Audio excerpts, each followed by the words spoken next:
दिनेश जी, सच में आपके ही शब्द उद्गार में तो कविता, कला और तमाम कला के तमाम स्वरूप जो भी है, मेरे हिसाब से सब कुछ रहस्य ही है।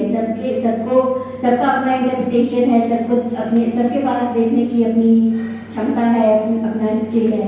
इससे पहले कि शाम को आगे बढ़ाएं, हमारे बीच जाने वाले लेखक, विलक्षण विद्वान वागीश शुक्ल जी हमारे बीच उपस्थित हैं। मैं आप लोग सब की तरफ से सर का स्वागत करती हूँ। आपके आने से मेरे काम से और खूबसूरत हो रही है। धन्यवाद, आपका सानिध्य हमें मिल रहा है।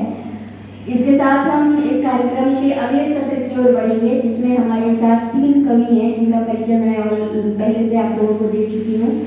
तीनों कवि कुंवर नारायण जी की एक कविता के साथ अपना कविता पाठ शुरू करेंगे और उनकी पसंद की अपनी एक कविता कुंवर नारायण जी की, और उसके बाद कुछ अपनी कविताएं भी हमारे सामने पढ़ेंगे। तो सबसे पहले मैं सुभाषीष चक्रवर्ती जी से आग्रह करूँगी कि वो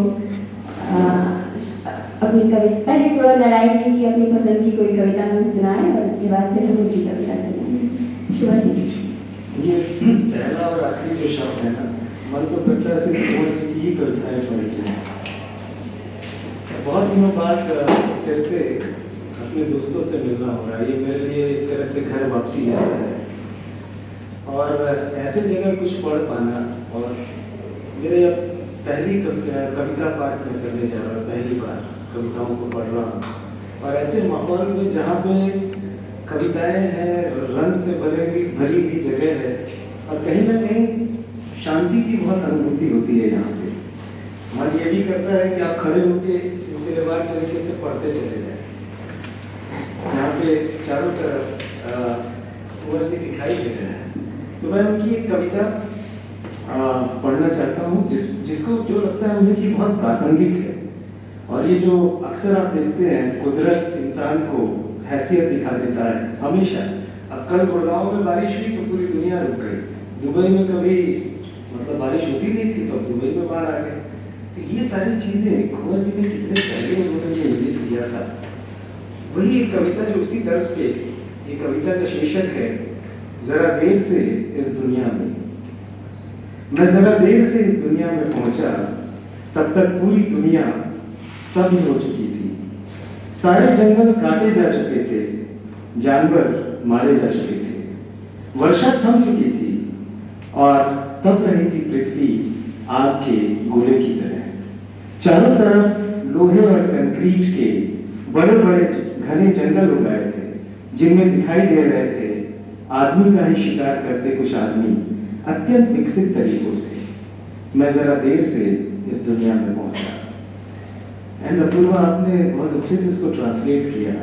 जो आखिरी सेंटेंस है, I reach this world a little late, but I would coin it like that we are very late. If you talk about sustainability और climate change, we are standing at the edge. And मुझे ये लगता है ये सारा जो मसला है, जो मैं इस कविता से सीख रहा हूँ, that everything is around the homo sapiens. और मनुष्य को ये लगता है कि पूरा ब्रह्मांड उन्हीं के लिए बना है, लेकिन हम सबको ये लगना चाहिए कि वो गाय भी उतना ही महत्वपूर्ण है, शेर भी उतना ही महत्वपूर्ण है, यहाँ रहने वाले सारे लोग उतना ही महत्वपूर्ण है जितना कि आदमी। सो ये मुझे, मैं जिस हिसाब से देख रहा हूँ, इसमें एक रेस्पेक्ट करना सिखाता है। ये कविता सिखाती है कि हम सब भी, जो भी यहाँ व्याप्त हैं, उन सबको इज्जत बख्शे। तो कई साल पहले लिखी गई कविता आज कितनी कारगर है। अब ये पढ़ने के बाद मन तो नहीं कर रहा, फिर भी पिछले वर्ष छवि एक किताब सेतु ने छापा है, उसमें मेरी कई कहानियां और कविताओं को शामिल किया गया है। तो कुछ कहानियों में शामिल मेरी जो कविताएं हैं, इसका अर्थ ये हुआ, ये वो अंश है जिसमें तासीर कविता की है, उसमें से कुछ पढ़ देता हूँ, और आखिरी में 2-4 छोटी कविताएं पढ़ने की कोशिश करूंगा। परछाई की नाव। नए सिले कपड़े की खुशबू उसके पास से आती है। वह हर सुबह फूल चुनते हुए मेरी खिड़की के पास से गुजरती है। मैं स्वप्न में उसे देखता हूँ। स्वप्न के अंतिम पड़ाव में मैं काली सकरी सुरंग से गुजरता हूँ। वह हर रोज उस छोर पर मेरा इंतजार करती है। उसका चेहरा और पीछे से आती रोशनी मेरी आंखों का पहला दृश्य बनता है। बहुत मुश्किल होती है समय पर उस तक लौट पाना। मैं वहां अचानक उठकर चला आता हूँ। हर रात मुझे वापस लौटने में तकलीफ होती है। आना ही पड़ता है उसके पास। कई कारणों में से एक कारण मुझे पता चल पाता है। पूरी रात मेरा मन अनगिनत बिखरे हुए स्वप्न देखता है। स्वप्न स्थायित्व की खोज में एक सुरंग से निकलता है जिसके छोर पर वह खड़ी होती है। एक झूले पर बैठा मेरा शरीर, एक और स्वप्न जिसे मैं ठीक से देख नहीं पाया, और दूसरी ओर वह जो मेरे स्वप्न सुनने के इंतजार में वहां खड़ी है। बीच का रास्ता काफी सुस्त है। रास्ते पर दूरी चुपचाप लेटी है। मैं उसकी ओर चल देता हूँ। रुक रुक कर स्वप्न के टुकड़े बटोरता हूँ। उस तक पहुँचते पहुँचते एक स्वप्न मुझे गढ़ना होता है जिसमें वह मेरा इंतजार करती है। वह मुझसे पहले हमारे मिलने की जगह पहुंच गई है। उसके बालों पर ठहरी रोशनी में फूल तैर रहे हैं। वह उन्हें सहेज कर आंचल में रख रही है। अब बचे कुचे फूल ही बाकी रह गए हैं। मैं अभी तक नहीं पहुंच पाया हूँ।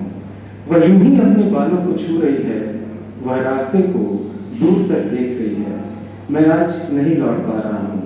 किनारे लगे दरख्तों का हरा रास्ते पर बिछ रहा है। मैं रास्ता भूल रहा हूँ। उसके बालों से रोशनी झल रही है।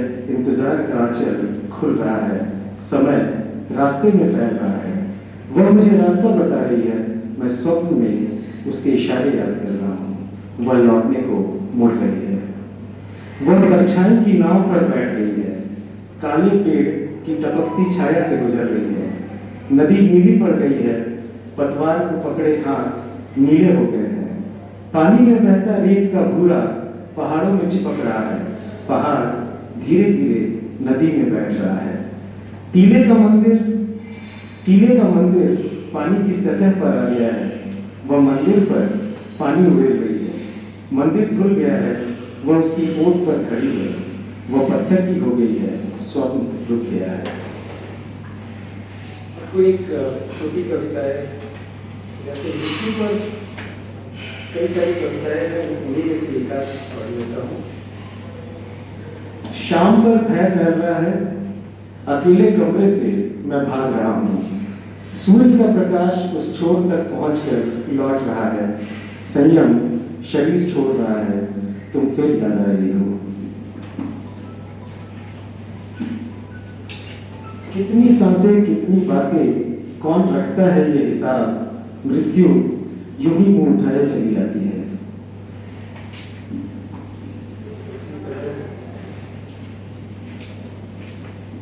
तुम्हारी परछाई के सिरहाने मृत्यु श्रृंगार कर रही है। जिंदगी सदियों की कहां होती है। मृत्यु सहेली है, फिर भी पहेली है।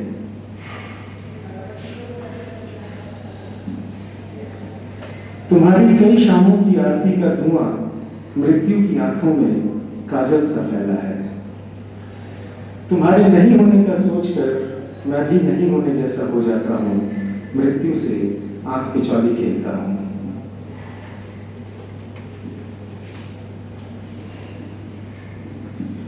मेरे जहन के आईने में बुखार से सनी तुम्हारी ठंडी सांसें टंगी थी। तुम्हारी आखिरी परछाई के पैरों पर मृत्यु के उंगलियों के निशान थे।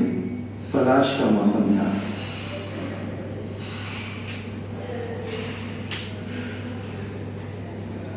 तुम्हारे और मेरे बीच के अंतराल में मृत्यु कीर्तन करती है। किसी नृत्यांगना के पैरों से छूटकर गिनतियां धुएं में बदल जाती है। मृत्यु को सबका ठिकाना मालूम है। एक तुम हो कि खुद से छिपके फिरते हो।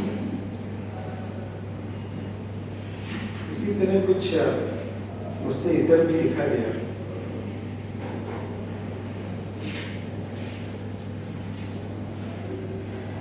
तुम्हारे पीठ के आईने में सूरज अपनी आंखें टटोल रहा है। तुम्हारी रीढ़ की ढलान पर मछलियां तेज फिसल रही हैं। तुम्हारे टूटे बाल चारों ओर फैल रहे हैं। कागजी कश्ती अपना रास्ता ढूंढ रही है। बूंद के गुच्छे घाट की ओर बढ़ रहे हैं, सीढ़ियां पानी में डोल रही है।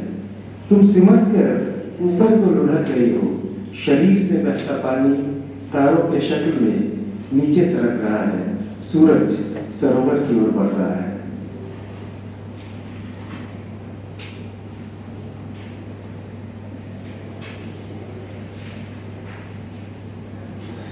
मेरी हर कहानी पर तुम थिरकती हो, तुम्हारे पैरों से छूटते शब्दों से एक कोरा पन्ना ओढ़ता है प्रेम का संसार। जाने कौन से बीज से उपजा होगा तुम्हारा और मेरा प्रेम।